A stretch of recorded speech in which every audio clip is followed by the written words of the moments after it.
Okay, with that, let's get going. Chris, Hello. what you got for us? So, the president had the fall yesterday. The White House said that he is fine. Was he checked out by a doctor? What was that examination like? What was the result? So just want to remind everybody what the president was in Colorado Springs for yesterday. He was there to offer his thanks to the dedicated, brave women and men and women who are graduating and about to serve in the Air Force. And he was proud, very proud, to shake the hands of more than 900 of them beforehand. So I just want to make sure that we are aware, as Commander-in-Chief, that is why he was there, and he was incredibly proud to do so. And just to make sure we clear the record here, he tripped over a sandbag on the stage, and briefly he tripped and got up, and he got right back up and continued what he was there to do. He did not. There was no need for the doctor to see him as it was related to the fall, and he's doing fine. You saw some of you saw him last night when he returned, getting off of Marine One on the South Lawn. He spoke to this, so I would refer you back to his comments, and so I'll just leave it there.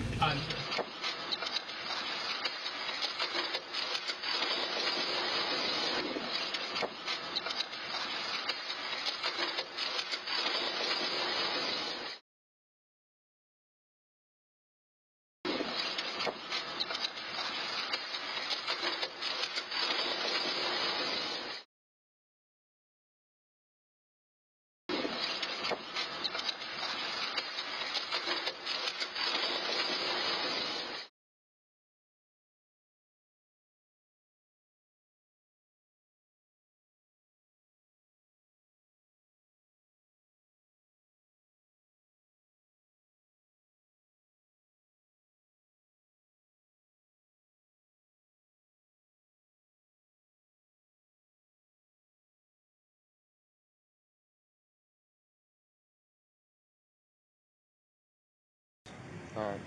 What's up, buddy? You okay? You okay? Hey, you want to come with me, buddy? Come here. Come here. It's okay, buddy. It's all right. You want to go see your mommy? 34 South Ocean 30. Child Listen. support. You go see your mommy? All right. Yeah. Yeah. Okay, buddy.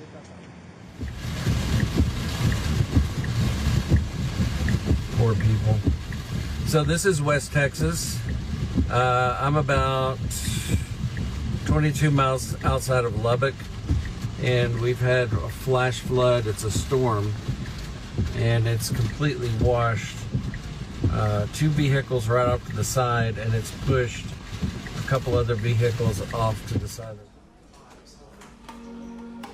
I am a UNODC illicit drugs analyst based at the UNODC regional office here in Bangkok. Go over the agenda a little bit so we know what we have in store. First, we will have some opening remarks. So in 2022, until about this point last year, still a lot of borders had restrictions. Those restrictions meant there were restrictions on criminal movements, but those restrictions dropped over the second half of last year, and that is when we started seeing a reconnection of criminal groups that traditionally had met within the sub-region to facilitate deals and trafficking of narcotic drugs. They started reconnecting, trafficking patterns started kind of, in a sense, reestablishing themselves to the pre-pandemic stage. So we've seen some changes in routes that are very significant.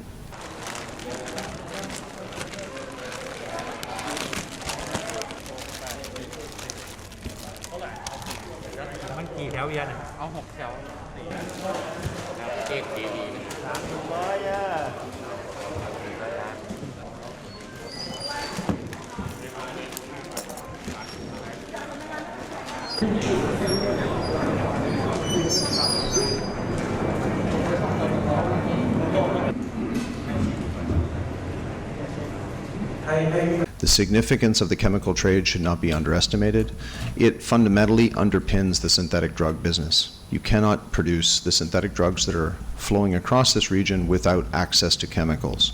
Those chemicals are moving in volumes at much higher volumes, than the drugs themselves, because you need multiple times the volume of chemicals to produce the drugs. So, I'm a lead drug analyst for the University Regional Office for Southeast Asia and the Pacific. Thank you very much. Facilities in Cambodia, also storage facilities Cambodian authorities seized 16 in 2022. The mass seizure totals 151 tons, which is about 20 tons less than 2021. But one particular trend continued, which is the predominant majority of methamphetamine was seized in Southeast Asia, accounting for 91.4% of total meth seizures in East and Southeast Asia. But if you look at very closely, about 75%, I would say, was seized in Cambodia, Laos, Thailand, Myanmar, and Vietnam. But these 5 countries, basically, it shows that the consolidation of the mass production in the Mekong region.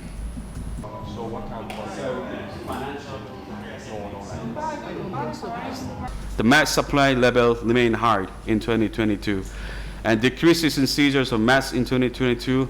It seems very, very clear to us that the shift in the trafficking route have resulted in this organized crime groups successfully putting this mass into the market that led to the record low price of the crystal mass.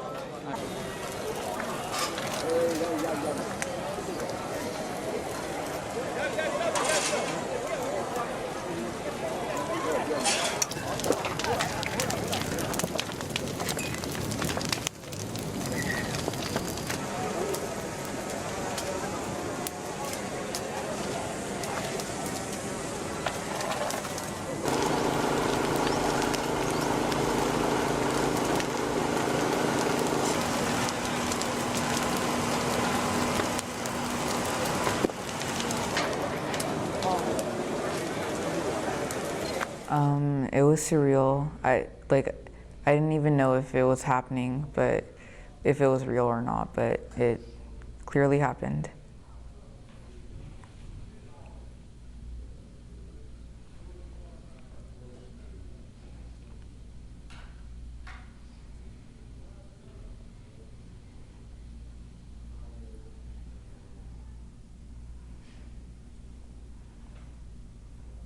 Yeah. I reviewed my missed words, the words that I had trouble with more, and I focused more on roots. So in the case that I get a word I don't know, I could piece it out together.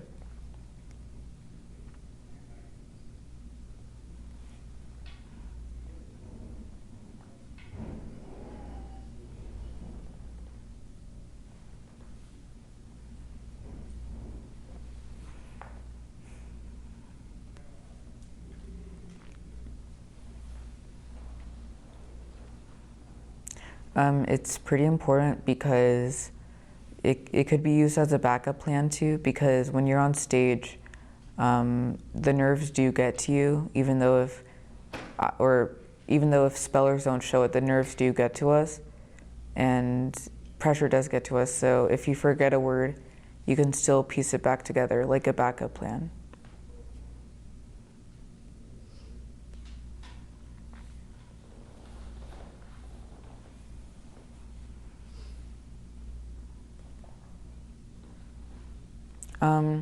It feels good. It feels like a dream come true, I guess.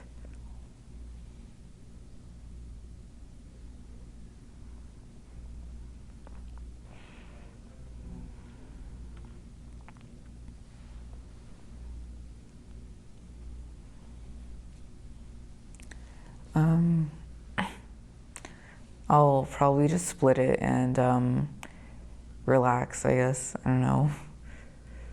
I don't know yet. I didn't even know if I was going to win yesterday, so I didn't plan too far ahead.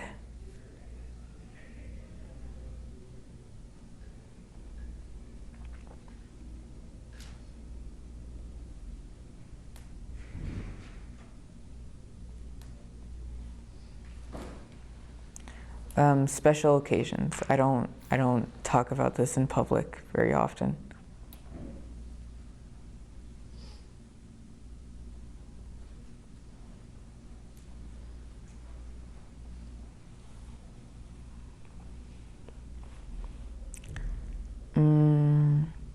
it was good. My parents and my brother were really proud, and that made me happy.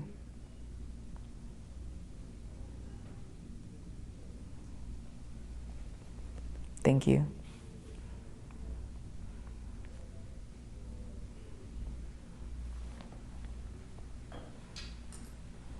Thank you. Thank you.